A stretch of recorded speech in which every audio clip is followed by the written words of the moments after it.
오케이. 그러면 또 세 번째 시간 살펴보겠습니다. 이번 시간에는 이제 기술적인 진도를 다루겠습니다. 세 번째 시간만에 노트북을 하나 새롭게 만들어 보겠습니다. 논의상 중요하죠, 그죠? 논의상 이제 중요하고 어디에 이제 그 정확하게 써 있는 건 아니기 때문에 그래서 이제 5일차 노트북을 만들어 보겠습니다. 근데 혹시 저처럼 이제 계속해서 이제 컴퓨터 이제 이 주피터 노트북이 이제 실행 중이신 경우에는 한 가지 이제 안내 말씀드릴게. 이게 그 두 번째 탭을 보시면 이 커널즈라고 하는 탭이 있습니다. 이 커널즈라고 하는 탭이 왜 관심을 가지셔야 되냐면 이 4일차 노트북을 닫는다고 해서 이 커널이 종료가 되는 건 아닙니다. 그게 이제 무슨 말이야? 라고 하면 이 4일차 노트북을 닫은 다음에 다시 열어서 마지막 상태로 가서 예를 들어서 보스턴 데이터를 이제 보자 하면은 여전히 실행이 되고 있죠. 그 말이 무슨 말이냐면 이 4일차 노트북에 할당된 파이썬 프로세스가 여전히 그 동작 중이고 메모리를 점유하고 있다는 것을 뜻합니다. 근데 이제 그게 왜 문제가 될 수 있냐면 이게 그 서로 다른 노트북들을 열면 이제 이 커널들이 각각 개별적인 파이썬 프로세스가 할당이 되어 있어서 메모리를 점유하고 있습니다. 그러면 예를 들어서 나중에 뭐 텐서플로우나 파이토치나 이런 걸 쓰신다라고 하면 GPU 자원이나 이런 것들이 특정한 노트북에 연결이 되어 있으면 다른 노트북에서 그 수행할 때 방해가 될 수 있어요. 그래서 지금 우리는 아닌데 그래서 이 노트북 이 창을 닫는 것과 이 커널의 상태를 관리하는 건 이제 별개의 문제다. 왜 그렇게 했어? 이건 편의 기능이죠. 이거를 닫아버리면 아차 이걸 닫아버렸네 해서 다다시 실행해야 될 수도 있거든요. 그래서 이 창을 닫는 것과 이제 그 파이썬 프로세스의 상태를 좀 구분을 해놓고 있는데 그런 이유로 인해서 사용하지 않는 커널들은 이제 보시고서 이렇게 이제 직접 종료를 해주실 필요가 있어요. 안 그러면 뭐 지금은 사실 우리가 메모리를 아주 미미하게 사용하고 있는데 실제 작업하실 때는 그게 문제가 될 수도 있습니다. 그건 어떻게 알아? 몇 가지 이제 신호로서 알 수가 있는데요. 첫 번째는 이제 여기 보시면 이 노트북 파일 자체 옆에 초록색으로 이렇게 표시가 되어 있으면 이거는 이제 커널이 살아 있는 겁니다. 근데 이 옆쪽에 이제 그 초록색들이 없으면은 이거는 이제 파일은 그대로 있지만 커널은 지금 현재 할당이 안 되어 있는 거예요. 그래서 메모리 관리에 약간 이제 참고하실 만하다 생각해서 안내 말씀드렸습니다. 5일차 노트북의 시작은 4일차 노트북의 처음 부분을 역시나 복사 붙여넣기 하겠습니다. 임포트, 모델 평가 함수, 데이터까지 다 이제 복사 붙여넣기 하겠습니다. 통상적인 절차죠. 그리고 run 5를 해서 준비하도록 하겠습니다. 준비했고요. 모델 평가 함수는 이제 뭐 효자고 이때까지 수정이 필요 없었으니까 뭐 오늘도 이제 굳이 수정할 일은 없을 것 같고 데이터 뭐 아이리스는 보통 개념 이해를 위해서 필요하고 캔서랑 보스터는 이제 우리가 시각적으로 볼 수 없는 수준의 데이터가 보통 기계학습의 대상이니까 그런 상대적으로 이제 차원이 좀 높은 데이터들입니다. 그래서 이제 살펴보고 있는데 특성이나 이 표본의 개수적 측면에서는 이제 둘 다 이제 토이급이죠. 근데 토이도 잘 못하면 대규모가 잘 될 리가 없죠. 그래서 이제 토이를 가지고서 해보지만 궁극적으로는 이제 대규모 데이터나 이런 것들을 염두에 두셔야 되겠죠. 그러면 이제 어제의 결과들을 좀 재현을 해보겠습니다. 어제 이제 그 결정 트리가 이제 주요했는데 그 비교를 위해서 이제 리니어 모델에서는 이제 뭐 그 리지 이걸 가지고서 이제 보스턴 데이터를 이제 해결하려고 이제 노력을 했었죠. 그래서 이제 이벨리웨이트 모델을 통해서 입지를 이제 알파 값을 가지고서 이렇게 이제 했는데, 그래서 이제 요 보스턴 데이터를 가지고서 이제 하면서 이렇게 해서 오타가 있었고요. 이렇게 해서 이제 잘 안 됐죠. 그래서 이제 여기에 대해서 그 뭐 전처리하고 다항식 차원 확장하고 뭐 이런 절차를 이제 거쳐야 얘는 이제 됐었는데, 그 여러 번 했으니까 그냥 생략하고, 그래서 이제 그 두 번째로 기대감을 모는 게 이제 트리 모델이었죠. 그래서 이제 이 트리 모델에서 디시전 트리 리그레서를 이제 가지고서 그 보스턴 트리를 우리가 이제 만들었고, 그래서 이제 이 디시전 트리 리그레서에서 맥스 뎁스가 기본적으로 무제한이다 라고 하는 점을 이제 살펴봤고, 그리고 나서 나머지는 이벨리웨이트 모델에 그냥 거의 이제 복사 붙여넣기죠. 그래서 이제 여러 알고리즘을 비교 평가하는 게 그렇게 어려운 일이 아니게 됐죠. 그래서 이제 이렇게 이제 해가지고 살펴봤고, 그 상황에서 이 보스턴 트리 같은 경우에는 이제 최대 깊이가 그 보스턴 트리에 getDepth라고 하는 API가 준비가 되어 있고, 그걸 통해서 20단계 정도의 이제 깊이를 가지고 있다라고 하는 점을 이제 알게 됐습니다.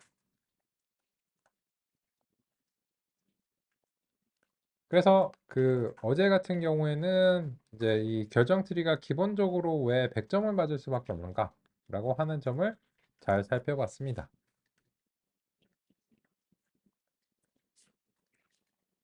그래서 이 얘가 100점을 맞아버리기 때문에 선형 모형의 경우에는 얘는 그냥 UFO에서 U죠.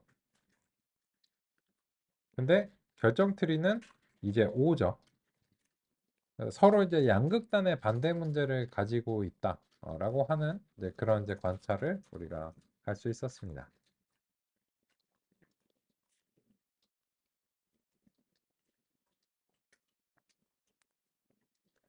알고리즘의 원리가 다르기 때문에 이 설정의 의미도 전혀 공통적이지 않죠. 하지만 단 한 가지의 공통점이 있다면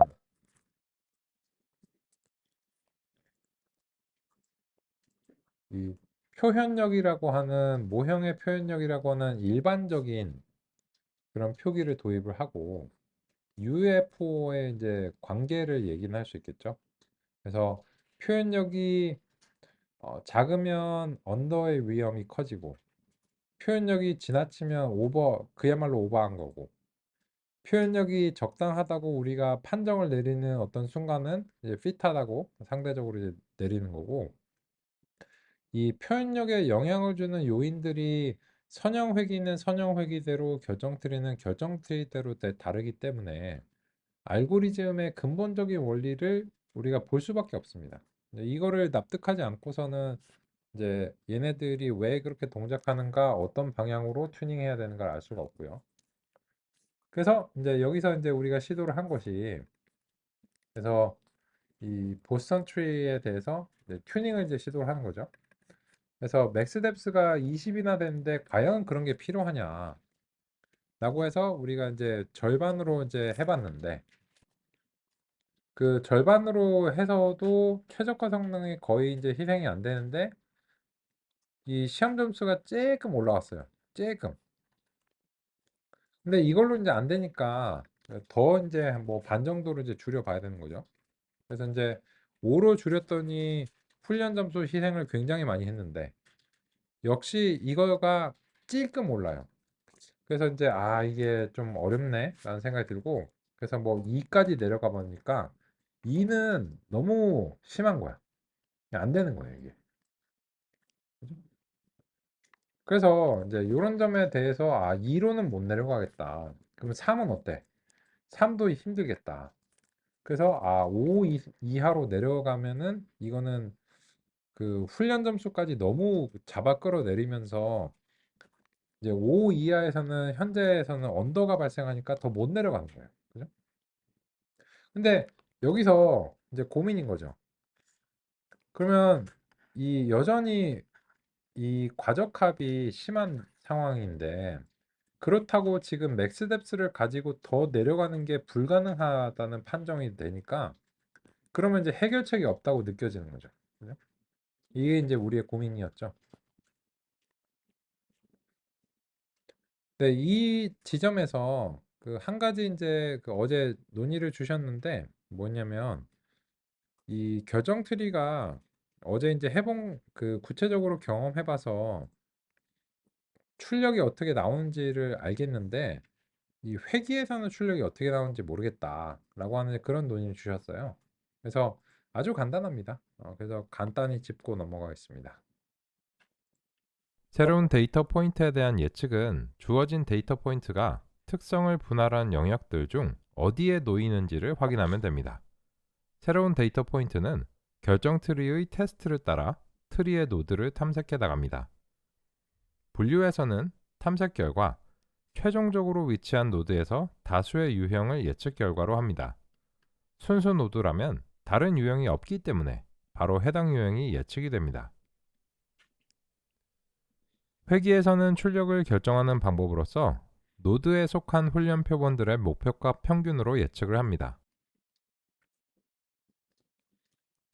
그러면 회기에서는 아주 간단합니다.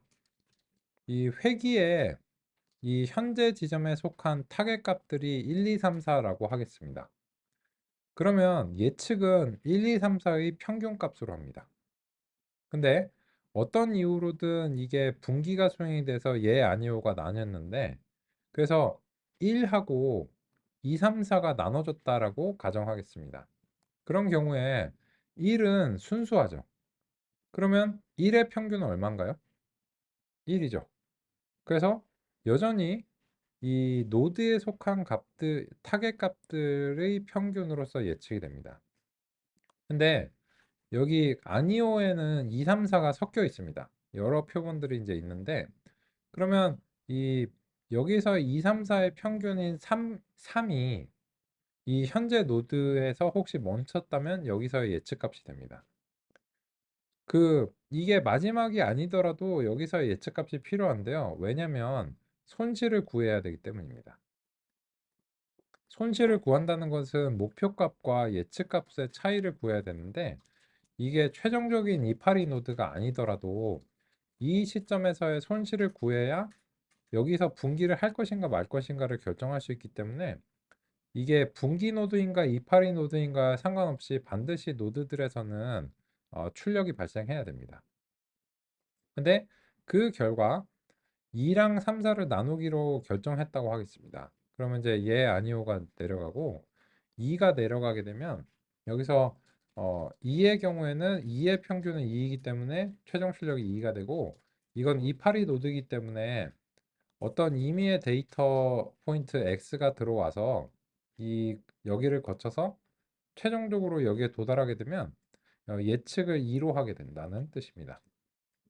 그런데 이 마지막에 요 3, 4로 끝난다라고 하는 것은 이거는 우리가 규제를 적용한 거겠죠.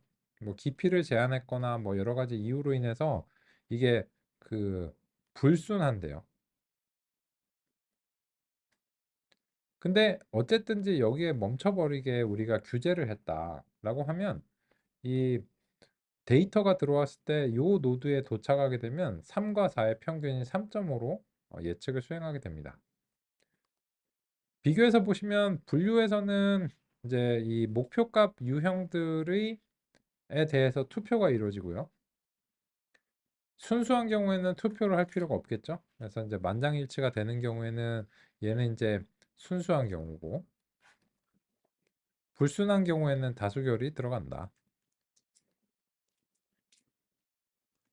그런 측면에서 이제 결정 트리는 분류 또는 회귀를 모두 다 상대할 수 있습니다.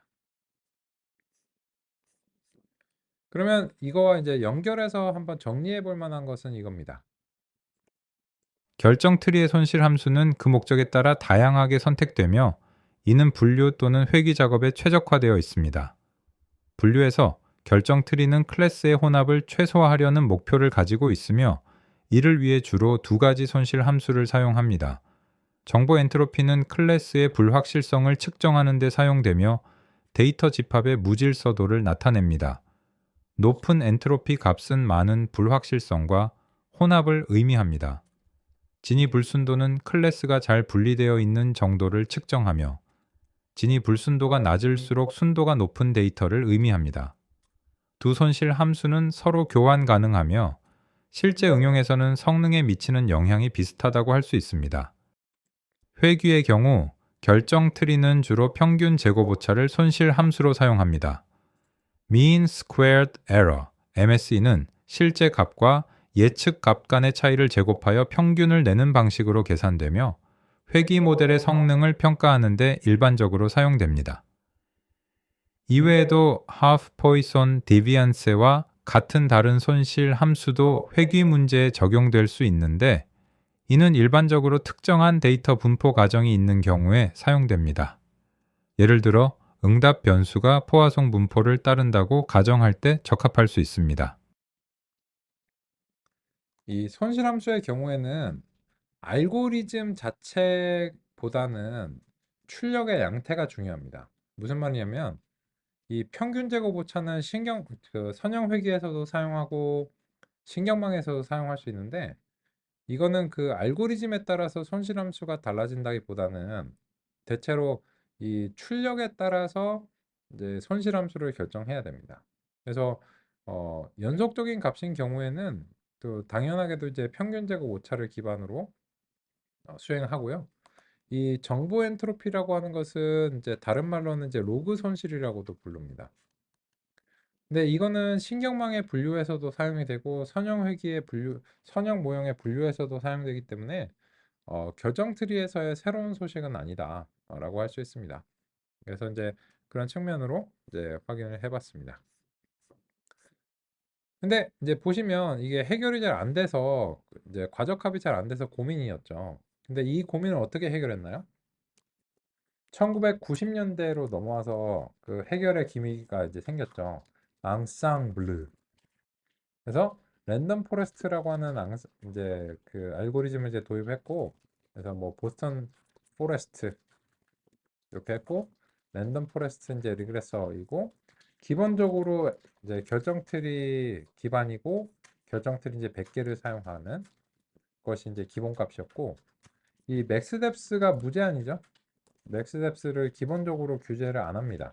왜냐면 이제 결정 트리들이 그 서로 간의 의견들을 종합하고 평균 내는 과정에서 자동으로 이 맥스뎁스를 규제하지 않아도 과적합이 이제 개선이 될 것이라는 이제 그런 어떤 기대를 가지고 있고, 다만 이제 맥스 피처스를 통해서 다름의 정도를 이제 크게 조절할 수 있는 여지도 이제 있고요. 그리고 부트스트랩 샘플링을 이제 한다는 것이 이제 백인 기법으로서 이제 그 중요한 특질인데, 요거는 설정을 할 수는 있지만 건드리면은 거의 안 되겠죠. 그래서 이제 그런 점들을 봤었고, 그래서 이제 이벨루에이트 모델 다음은 사실상 이제 동일한 내용들입니다.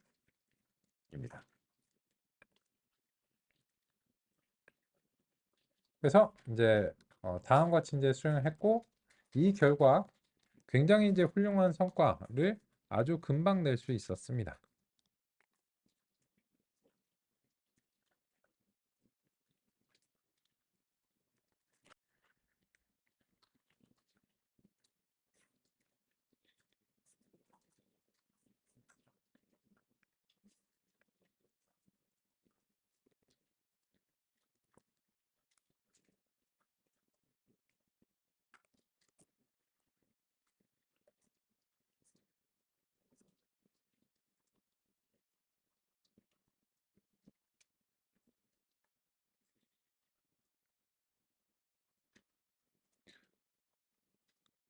여기서 우리가 어제 얻은 최고 수준의 성능은 어떻게 얻었었나요? 이 여전히 이 결과는 UFO에서 5가 있습니다. 여전히 이제 5가 이제 상당히 이제 심한 편인데 예전보다는 이제 크게 개선이 됐기 때문에 이제 그 좋지만 과적합이 있는 건 사실이고, 그걸 위해서 이 결정 트리의 개수를 늘리는 시도를 해볼 수는 있는데 현재로서는 의미가 없어 보였고요. 그죠? 근데 반드시 의미가 없다는 건 아니고 근데 100개 정도의 결정 트리가 서로 의견을 모았으면 웬만하면 이제 돼야 된다는 거예요. 요거는 이제 뭐에 비슷하냐면 이런 거예요. 그 최근에 국민연금 개혁안이 통과됐나요? 그런 뭐 소식을 들었잖아요. 근데 제가 의아했던 게 뭐냐면 나한테는 안 물어봤는데 나한테는 안 물어봤잖아요. 그리고 시민 대표를 뽑았다고 하더라고요. 그리고 시민 대표를 뽑아서 그 각계각층의 시민 대표를 뽑아서 뭐 몇백 명인가 뽑아가지고 그 투표를 했다고 하잖아요. 그래갖고 미래 방향성이 결정됐다며. 나한테는 안 물어봤는데. 그죠? 그거 왜 그럴까요? 그러니까 거기에서 국민 그 보험 개혁안에서 가정한 거는 적절한 대표를 특정한 그 정도 모으면 전체를 대표할 수 있다고 가정하는 거잖아요. 근데 그 가정이 일단 뭐 제가 동의하는 거 안 하는 거에 떠나서 그 가정일 뿐이잖아요. 근데 이게 에스티메이터인데 100개 정도가 이제 모였으면은 어느 정도 이제 과적합의 효과가 난다는 걸 제가 조금 비유적으로 말씀드리고 싶었어요. 그래서 이제 여기서 이제 더 증가시키면 물론 더 과적합이 개선될 수 있고 만약에 제가 시민대표 봤어요. 무슨 소리야? 우리 애기가 나중에 커서 세금을 30% 내야 된다고? 그건 아니지 하고 막 했을지도 모르죠. 했을지도 모르지만 그래서 그로 인해서 영향을 좀 줬을지도 모르지만 거기도 아빠가 있을 거 아니에요. 아빠들이. 그죠? 거기도 시민대표를 뽑았으니까 미 혼자만 뽑지는 않았을 거 아니에요. 거기에. 그러니까는 제가 생각하는 그런 것들이 어느 정도 반영되지 않았을까? 이제 그럼에도 불구하고 그런 방향성이 결정되지 않았을까? 그죠? 그러면 그 국민연구와 관련해서 답은 뭔가요? 이민인가요? 잘 모르겠습니다. 어쨌든 나는 받으니까. 근데 그이 이 원래 랜덤 포레스트 알고리즘이 예전보다는 이게 10이 기본값이었거든요. 근데 그 컴퓨터 메모리의 성능도 증가하고 하다 보니까 이제 100을 그냥 딱 꽂아놓고 기본적으로 그 좋은 경험을 성사하는 그런 방향성을 결정한 것 같아요. 좋죠. 좋다고 생각하고 다만 이걸 100으로 하는 거에 그 조정해야 되는 경우는 어떤 경우가요? 데이터 규모가 굉장히 큰 경우에 현재 작업하는 컴퓨터의 메모리가 모자랄 가능성이 있겠죠. 왜냐면 이게 100개를 만드는데 수천만 개의 데이터 포인트를 가지고 결정 트리를 만드시면 그 결정 트리가 어마어마하게 깊어지겠죠. 근데 그거를 100개를 만들어야 돼. 그러면은 메모리가 좀 부족해질 때가 있겠죠. 그걸 어떻게 하셔야 될까요? 그냥 돈을 더 써야죠. 그냥 그냥 그 정도 데이터를 다루시려면 그냥 뭐 메모리를 더 꽂는 게 제일 좋은 그게 제일 싸요. 데이터 과학자한테 그거를 최적화로 뭐 줄여보라는 그 시도를 하면 한 달이나 두 달이 걸릴 수도 있잖아요. 그러면 그 사람 돈만 수천만 원 나가겠죠. 그럴 바에는 그냥 장비가 훨씬 싸죠. 그래서 그런 경우에는 그냥 사람의 그 작업 비용이 훨씬 비싸기 때문에 그냥 메모리를 꽂는 게 훨씬 더 싸다. 이렇게 생각해요. 내 임금이 메모리보다 싸다. 그러면 좀 문제가 되겠죠. 아마 아닐 겁니다. 절대 아닐 거고요. 내가 한 시간 생각하는 비용이 메모리보다 싸. 메모리보다 훨씬 비싸죠. 그래서 이제 돈으로 해결. 지금은 전혀 고민이 없는 상태고. 그래서 이제 이걸로 한 100개 정도면 사실은 이거를 고민할 때는 아까 말씀드린 대로 대규모인 경우에 조금 고민하는 장비 때문에 연산제가 그냥 100개 했고 이거를 늘려서 그렇게까지 재미를 본 기억이 많이 없어요. 근데 이거는 좀그 영향을 많이 줬죠. 그래서 이제 어제 논의드린 이유로 인해서 이제 이 맥스 피처스를 이제 이렇게 이제 꽂으니까 이게 그리고 현재까지 최고 수준의 결과에 이제 준하는 그런 성능을 이제 내면서 기대감을 이제 갖게 만들었습니다. 그래서 어제 이제 그 항의 드린 게 이제 이렇게 이제 되게 손쉽게 나오니까는 랜덤 포레스트가 많이 사랑을 받고 또 이제 처음에 이제 그냥 바로 시도해보고 싶은 알고리즘일 수 있겠죠. 그런 어떤 타당한 이유가 있다고 생각합니다. 두 번째 그 더 좋은 점이 뭐냐면 이 굉장히 설명력이 강한 알고리즘이라서 분석이 용이합니다. 그래서 이제 다시 한번 우리가 분석해 볼게요. 그래서 블랙피플이 영향을 줘 왔죠. 이게 결론이 안 났어요, 지금. 결론이 안 났잖아요. 선형공에서 결론이 안 났거든요. 근데 이제 랜덤 포레스트한테 물어보겠습니다. 그래서 이 훈련된 결정 트리들은 피처 임포턴스라고 하는 속성이 이제 있는데요. 이거는 그야말로 특성 중요도입니다.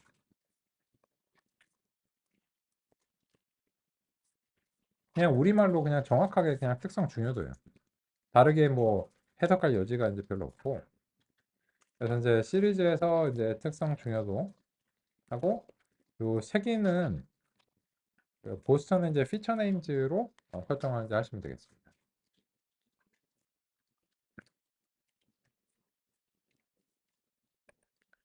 그리고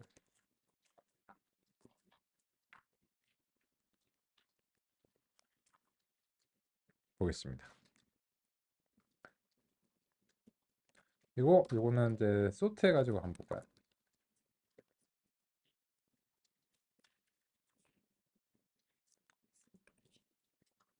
가독성을 위해서 조금 나누겠습니다. 한 번에 되긴 하는데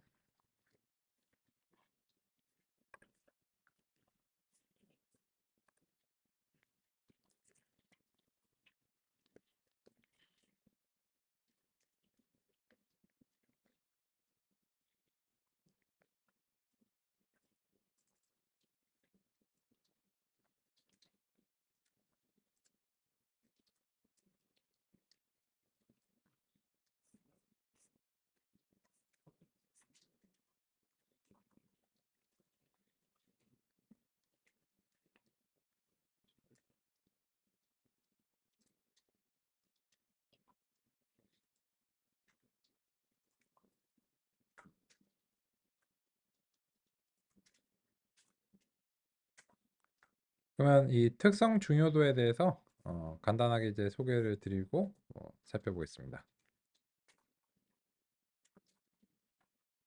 전체 트리 구조를 일일이 분석하는 것은 어려울 수 있기 때문에 트리의 작동 방식을 요약하는 지표로 특성 중요도를 사용할 수 있습니다. 이 지표는 각 특성이 결정 트리 구성에 얼마나 중요한 역할을 하는지를 평가하는 것으로 0에서 1 사이의 값을 가집니다. 여기서 0은 해당 특성이 전혀 사용되지 않았음을 의미하고 1은 그 특성이 타겟 클래스를 예측하는 데 완벽하게 사용되었음을 의미합니다. 모든 특성의 중요도 합은 1입니다. 특성 중요도는 결정 트리 구조에서 루트 노드에 가까울수록 일반적으로 높습니다.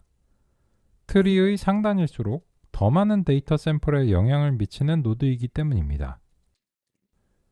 특성이 트리에서 여러 번 사용될수록, 즉 다수의 노드에서 중요한 분기 조건으로 활용될수록 그 특성의 중요도는 증가합니다. 반면에 트리의 하단에 가까워질수록 각 노드는 점점 적은 수의 샘플에만 영향을 주게 되므로 이 영역에서 주로 사용되는 특성들은 상대적으로 중요도가 낮습니다. 그러나 특성의 중요도가 낮다는 것이 반드시 그 특성이 유용하지 않다는 의미는 아닙니다. 낮은 중요도는 단지 트리가 그 특성을 선택하지 않았을 뿐이며 가능한 이유로는 다른 특성이 동일한 정보를 제공했기 때문일 수 있습니다. 또한 특성 중요도는 항상 양수이며 특성이 타겟 클래스의 예측에 기여한 정도를 나타내므로 선형 모델의 가중치와 차이가 있습니다.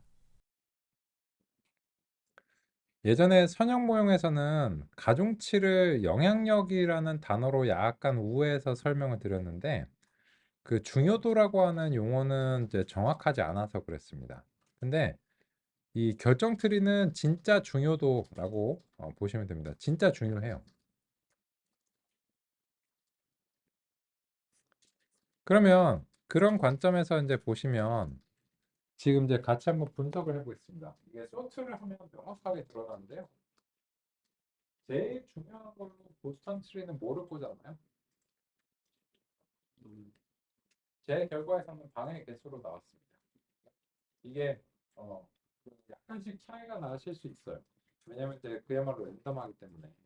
근데 대체적으로 100개의 결정 트리의 의견이 종합된 결과 방해 개수가 가격을 예측하는 데서 가장 중요했었다. 라고 하는 그런 결과를 확인할 수 있습니다. 그러면 그 다음으로는 이제 로어 스테러스 파퓰레이션인가 한데 하위 계층의 비율이라고 했는데 그게 정확한 의미를 모르겠어 제가. 그거는 이제 그 어떤 의미인지 정확하게 이제 모르겠고 어쨌든 그게 좀 중요했다고 하고 그 나머지들은 이제 미미한 정도의 수준을 가는데 이제 드디어 블랙피플이죠. 블랙피플을 보니까는 0에 거의 가까워요. 미미하죠. 그래서 이 결정 때 이런 걸 주의하셔야 돼요. 지난번에 서영으로하고 좀 교과가 많이 다른 것 같은데, 그죠? 이게 알고리즘들이 원리가 다르니까 그 각 알고리즘마다 나한테는 그런 게 별로 안 중요했어 라고 하는 의견이 다를 수 있어요. 근데 이 선형 모형의 경우에는 여러 속성들이 서로 연관이 돼서 결정을 하게 되거든요. 선형 모형을 형성하게 되거든요. 그래서 만약에 연관도가 높은 특성들이 많이 있으면 해석이 좀 어렵습니다. 실제로 그래서 우리가 봐야 될 게 뭐냐면 이제 그 상관도 지표를 분석을 해봐야 돼요. 이제 곧 해볼 거예요. 그래서 이제 혹시 그거에서 영향을 받았나 뭐 하나 정도 이제 봐야 되는데 특이의 경우에는 그런 거에 좀 영향을 덜 받는 편입니다. 그래서 이 자기 입장에서는 블랙핑크 거의 안 썼는데 근데 이게 단일 결정 트리와 또 비교된 게 뭐냐면 단일 결정 트리는 성능이 안 좋아서 이 분석을 하시기에 바람직하죠. 근데 이런 특성 중요도를 분석하실 때는 랜덤 포레스트를 기반으로 하셔야 됩니다. 왜냐? 이거는 100개의 결정 트리의 종합적인 비율을 제공합니다. 그러니까 얘는 어느 정도 성능이 괜찮으면 이게 상당히 참고해요. 네. 그러면 B가 지금 거의 영향이 미미하잖아요. 그럼 이렇게 해볼게요. 저 블랙피플을 수동으로 빼볼게요. 그리고 나서 같은 실험을 했을 때 유사한 수준의 성능이 나오잖아요. 그러면 실제로는 이게 의미가 없는 거죠. 근데 요거를 보니까 그런 생각이 들죠. 다음 수동으로 빼보겠습니다.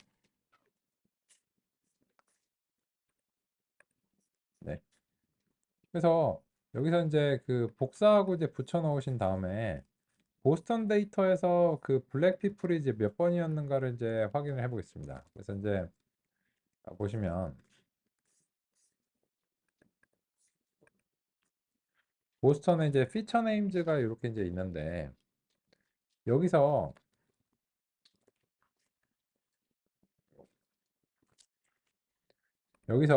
그 블랙 피플이 몇 번이었는지를 눈으로 이제 보시는 방법도 있고 아니면 넘파이 이제 웨어를 통해서 하시는 이제 방법도 있어요.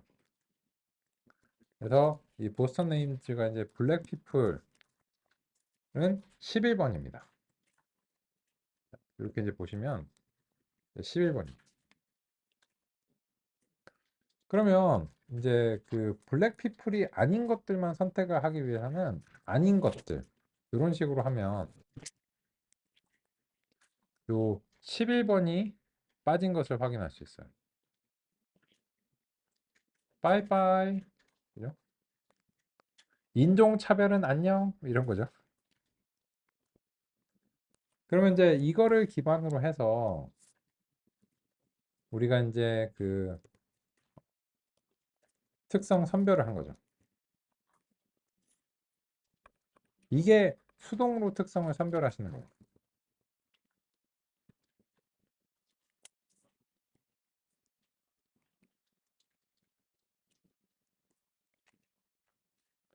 그러면 이렇게 이제 선별된 특성을 이제 적용하려면 이제 보스턴 데이터에 대해서 특성을 이제 이렇게 이제 선별하면 그 결과 12개의 특성이 선택되는 것을 확인할 수 있어요.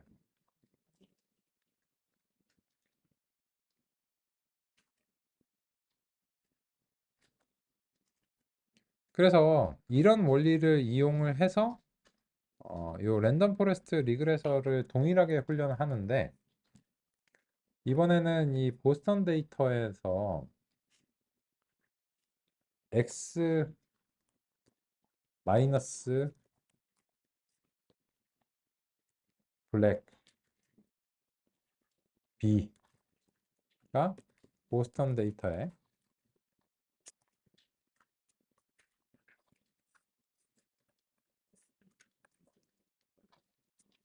특성 선별이고, 그래서 X 마이너스 B라고 이제 해보겠습니다.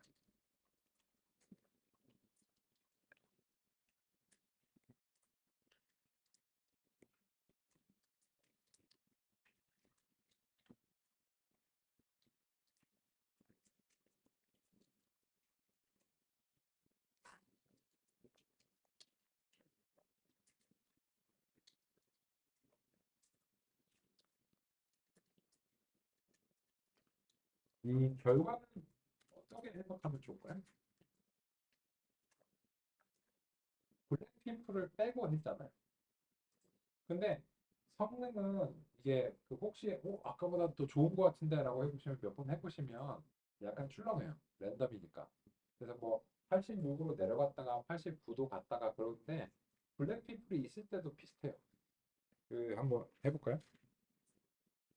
블랙피플이 있을 때도 여러 번 이제 해보면 그 조금 더 안정적이긴 하지만 88도 나오고 비슷하게 89에 가까운 수치가 나오기도 하고 조금 주저앉기도 하고 해서 비슷하거든요. 근데 여기서도 이제 해보시면 85도 나오고 87이 이제 제일 많이 보이고 가끔 88도 보이고 86으로 가끔 주저앉기도 하고 네? 그렇죠? 그래서 이거는 뭐 소수점 세 자리에서 뭐 약간 바뀌는 거는 그냥 랜덤 스테이트 랜덤리스가 이제 기여한다고 이제 평가할 수밖에 없는데 결론은 뭔가요? 특성 선별을 해주나 안 해주나 마찬가지의 성능이라고 평가할 만한 그런 상황이죠. 그러면 그 말이 무슨 말이냐면 특성 중요도를 보시면 모형을 훈련하는 과정에서 중요하지 않은 특성은 사실상 제외에 가까운 효과가 발생합니다. 그렇다면 애초에 우리가 그거를 선별해 줄 이유가 뭐냐?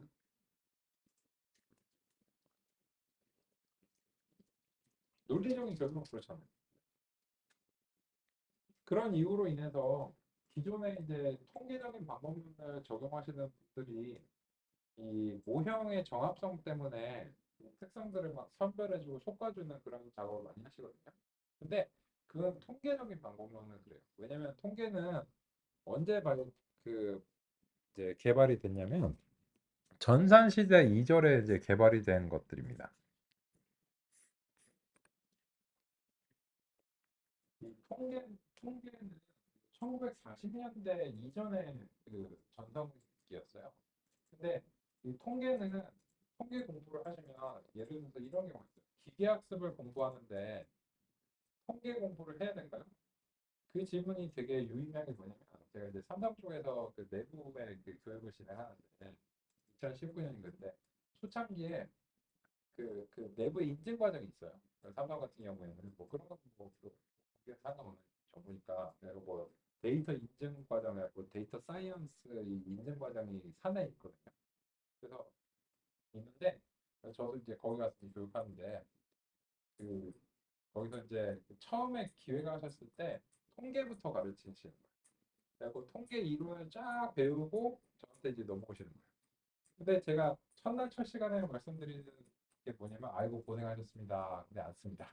이 얘기예요. 그래서 안 그래도 제가 그 말씀을 이렇게 정확하게 드리기는 좀 그렇더라고요.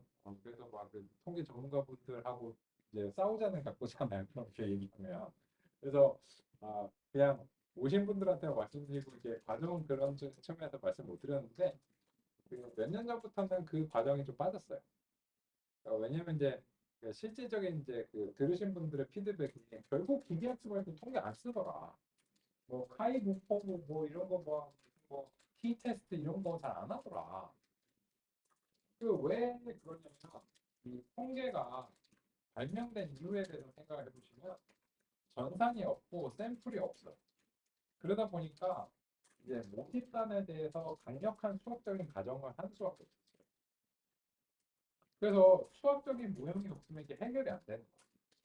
그래서 이제 뉴턴의 만류인력의 법칙이나 이런 것처럼 데이터를 지배하는 자연 법칙을 지배하는 수학적인 모형이 있다는 가정하에서 이 통계가 발전이 됐거든요. 그래서 정규분포라고 하는 것이 이제 교리처럼 받아들여졌어요. 근데 많은 데이터는 이제 어떤 건 정규분포 진짜 따르는데 그리고 많은 데이터들은 정규분포는 당연히 안 따르거든요.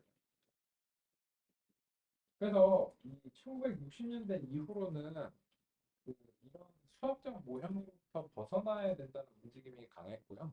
그래서 요 1960년대 이후의 통계들은 이런 수학적 모형을 하기보다는 탐색적 데이터 분석과 그리고 그 랜덤 샘플링 기법을 통해서 그 탐구를 수행하는 그런 방향으로 바뀌었어요. 그리고 이제 그런 것들이 기계학습의 80년대에 영향을 주면서 여기서 이제 대통합이 이루어집니다. 이 80년대의 핵심은 통계적 기계학습이라는 대통합이 이루어졌고, 그래서 서로 이제 그 잘해보자 여기서 이제 만났어요. 근데 그 전에는 이제 통계가 굉장히 이제 좀그 이제 현실과 좀 괴리가 이제 있는 그런 느낌이었는데 이제 요새는 이런 수학적인 모형을 잘 안 씁니다. 잘 안 쓰고 잘 안 맞으니까. 근데 수학적 모형은 가정이 강력해야 되거든요. 뭘로 가정한다, 뭘로 가정한다, 뭘로 가정한다 해야지 수학적 모형을 쓸 수 있는데 그러다 보니까는 뭐 이것 빼고 저것 빼고 해가지고 이렇게 그 수학적 모형에 맞추는 거예요. 그 뭐랑 비슷한 게 그, 그 그림 동화 약간 잔인한 그 그림 동화 있잖아요. 그 독일의 그림 동화에서 애들한테 그 막 그 악몽을 주는 듯한 그런 얘기들이 가끔 있죠. 애기들이 키가 너무 커서 침대보다 키가 더 커지면 그림 동화에서 막 발을 자르는 뭐 이런 게 나오잖아요. 그죠? 괴기 동화죠. 그런 느낌이에요. 데이터가 모형이 안 맞아? 그럴 리가. 진리의 모형이 있는데 데이터 감이 네가 안 맞아? 데이터를 자르는 거야. 그죠? 그래갖고 모형에 맞추는 거야. 근데 그거 안 되잖아. 그렇게 하면 안 되니까. 그래서 기계학습은 데이터가 진정한 정보를 담고 있다고 근본적으로 가정하고 겸손한 태도로 이 알고리즘이 거기에 담겨 있는 정보를 뽑아내기 위해서 노력해야 된다는 그런 방향. 그래서 그런 측면에서 이제 보셨을 때 이제 많은 차이점이 이제 있습니다.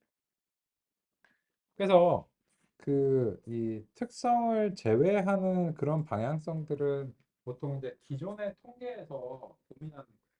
그리고 우리 선생님께서도 한번 여쭤봐 주셨는데 다중공정성 뭐 이런 얘기 있잖아요. 그것도 비슷한 얘기예요. 그러니까 다중공정성이나 이런 것들이 립지나 이런 데서 가중치 감소 기법 쓰고 이러면은 그런 문제들이 그 완화되는 그런 걸 보이기 때문에 결론적으로는 다중공정성이 없는 데이터가 없어요, 사실상. 예를 들어서 예시가 뭐가 있나요? 실제 예시에서 키와 몸무게는 그 다중공정성이 상당하죠. 연관성이 상당하거든요. 그러면 그 실제 사례에서 그 개념적인 거 말고 실제 특성들에서 서로 간의 상관도가 완전히 독립적인 게 뭐가 있을까요? 성별하고 안경에 착용하려고. 그게 과연 독립적일까요? 그거는 근본적으로 아니에요. 근데 그래서 뭐가 그러면 완벽하게 독립적인 특성들인가요? 소득과 직업? 아, 연관이 있을 가능성이 있죠. 또, 연관이 항상 있거든요. 그래서 그거를 연관이 없는 것들끼리 최대한 찾아내겠다는 계획 자체가 거의 불가능해요. 그러니까 대부분의 데이터들은 이제 연관성이 이제 강합니다. 그 얘기를 이제 하니까 우리 이제 상관도 분석도 통계적으로 한번 해보겠습니다.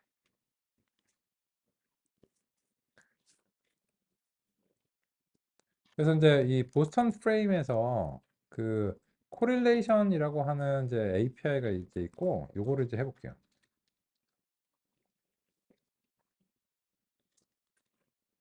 일단 그 특성들끼리의 이제 상관도를 이제 같이 한번 이제 보겠습니다.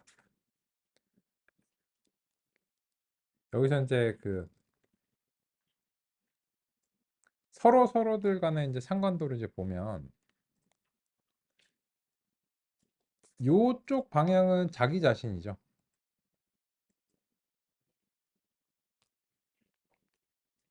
그래서 자기 자신과의 상관도는 이제 1.0이잖아. 그래서 이제 크라임과 크라임 이런 거는 이제 뭐 그냥 요걸 이제 기준으로 해가지고 이제 한 방향으로 얼마나 이제 그 근접한가 이런 걸 이제 보시는 건데 이게 만약에 이제 막 나온다 하면 이제 진짜 상관이 많이 있는 거죠. 그래서 있는 거예요. 지금 크라임하고 그 CHAS라고 하는 것이 그 연관도가 굉장히 낮은 편이에요. 이게 뭐냐면 범죄율하고 강인접도, 강변인가 아닌가 여부를 이제 나타내는 지표인데 이게 상관도가 이제 낮은. 그리고 이제 룸의 개수랑 좀 낮은. 그나마 조금 높아 보이는 게그 대기 오염의 지표랑 크라임 지표가 그나마 좀 상관도가 이제 있는 편입니다. 그래서 이제 이런 식으로 이제 보면서 그러면 그 블랙피플은 또 뭐랑 이제 있는지 한번 볼까요? 비용이 안 좋으면 문제율이 그러니까요. 그러니까 정확하게 그렇게 얘기할 수는 없고 그래서 이제 블랙피플의 이제 관점에서 한번 보면 이제 어느 한 역을 이제 선택하면 하고 여기서 이제 이제 그 요거를 이쁘게 한번 봐볼까요?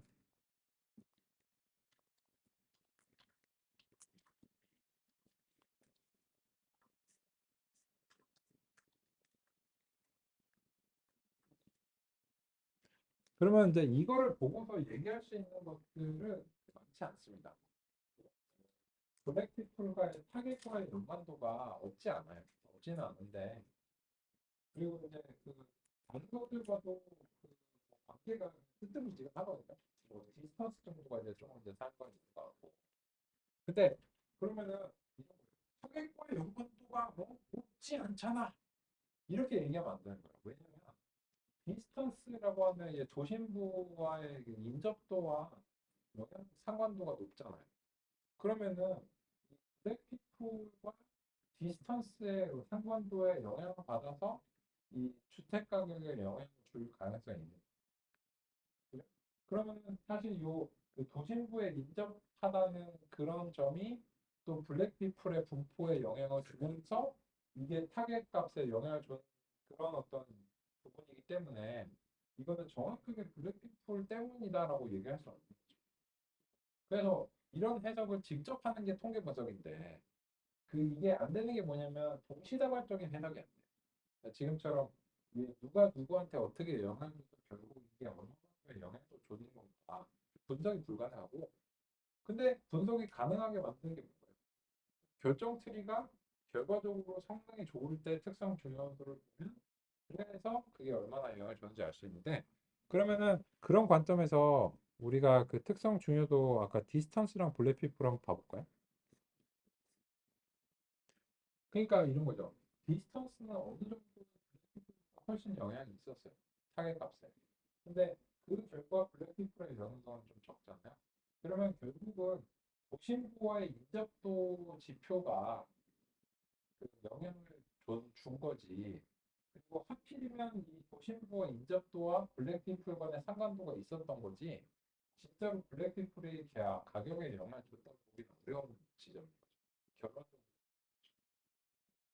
우리가 분석을 할 때는 전체적인 것을 한꺼번에 생각하기 어렵고 주인공을 딱 정해가지고 우리가 이제 그 이야기를 만들면은 분석이 훨씬 더 이렇게 와닿는 경우가 많습니다. 그래서 우리가 이제 직접 분석하기는 어렵고 이런 이제 알고리즘의 결과를 이제 반영하면 되고 그 강변 같은 경우에는 이게 영향을 거의 안 주네요. 우리나라 같으면은 한강변에 있으면 이 영향을 많이 받을 것 같은데 그건 아닌가 봐요. 뭐 어떤 이유에서든 그거 이제 그 지역을 가봐야 납득이 되겠죠. 이 지표가 이제 뭐 참고가 됐는가. 근데 애석하게도 쉽지 않은 거죠. 왜냐면 1970년대 보스턴이니까 지금 다르니까 백투더퓨처에서 가볼 수가 없잖아요. 근데 그런 한계점이 있습니다. 그래서 결정 트리가 또 한 번 우리의 마음에 드네요. 왜냐하면 이 특성 중요도라는 것을 통해서 설명까지도 잘 돼. 아, 이쁘죠? 근데 치명적인 단점이 하나 있기 때문에 그 얘기는 꼭 해야 돼. 그 얘기는 오후 시간에 이어서 살펴보겠습니다.